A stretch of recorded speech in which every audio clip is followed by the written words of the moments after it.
Terbenam puluhan tahun, ruas jalan menuju wisata air panas Tulehu rusak parah. Sudah puluhan tahun, ruas jalan menuju wisata air panas negeri Tulehu, Kecamatan Salahutu, Kabupaten Maluku Tengah rusak parah. Hasil penelusuran tribunambon.com, kurang lebih ditemukan sebanyak 345 lubang jalan.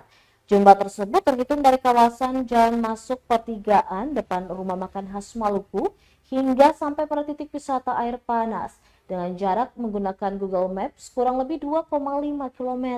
Angka tersebut meningkat dari hitungan sebelumnya yang tercatat hanya 232 lubang pada 20 April 2024.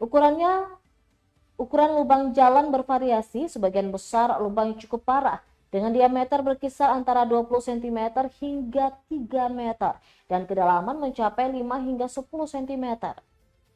Warga setempat juga telah berupaya melakukan penambalan dengan menggunakan campuran semen atau timbunan pasir seadanya. Namun tindakan ini tidak bertahan lama akibat dampak dari hujan maupun aktivitas kendaraan yang bermuatan berat berlalu lalang. Terlebih, kata dia, warga sering jatuh akibat kondisi jalan yang buruk ini.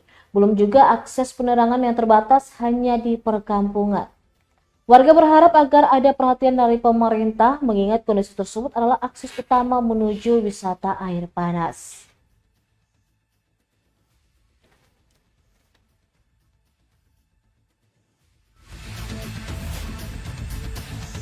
Download Tribun X sekarang, menghadirkan lokal menjadi Indonesia.